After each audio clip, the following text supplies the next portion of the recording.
یہ کھجور عین سنت کے مطابق روزہ اس سے افطار کرتے ہیں، لیکن میں بتاؤں گا کہ اس کو سحری میں بھی ضرور کھانا چاہیے، کم از کم ایک کھجور کو۔ It is a power house of nutrient, best source ہے پوٹاشیم کا اور کیلشیم کا۔ کانسٹیپیشن کی شکایت لوگوں کو رہتی ہے، یہ اس میں بھی ریلیف کرتی ہے کھجور، قبض میں، ہڈیوں کے لیے بہت اچھی ہے، آنکھوں کے لیے بہت اچھی ہے۔ نبی پاک صلی اللہ علیہ وآلہ وسلم کا فرمان ہے کہ روزہ کے لیے جو بہترین خوراک ہے جس سے روزہ کھولا جائے وہ کھجور ہے۔ یہ آپ کو رمضان میں مکمل ہونے کا احساس دیتی ہے کھجور۔ اگر ہم اس کو سحری میں بھی دیں تو پورا دن بھوک نہیں لگے گی۔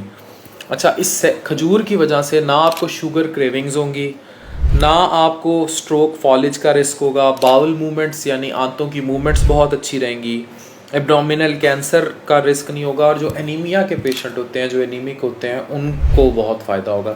جو میں نیچے سے پڑھ رہا تھا، میں ساری ریسرچ پڑھ رہا تھا، پاکستان میں کھجور بڑی مہنگی ہو جاتی ہے رمضان میں۔ خدا کے لیے اس غذا کو کم از کم، یہ رمضان کی سوغات ہے، اسے غریب کے لیے رہنے دیں، بلکہ جتنے بھی لوگ کسی چیریٹی کام میں ہیں، میں کہتا ہوں زیادہ سے زیادہ یہ غریبوں تک پہنچائیں اور گڈ کوالٹی کھجور پہنچائیں۔ ابھی میں نے اپنے بندے کو کہا تھا کہ کھجوریں لے کے آیا، یہ ڈفرینٹ کوالٹی کی کھجوریں لے کے آیا۔ اب دیر از اے ڈفرینس بٹوین دس کھجور اینڈ دس کھجور، ٹھیک ہے؟ غریب کو یہ کھجور کھانی بھی نصیب نہیں ہو رہی، یہ والی کھجور بھی۔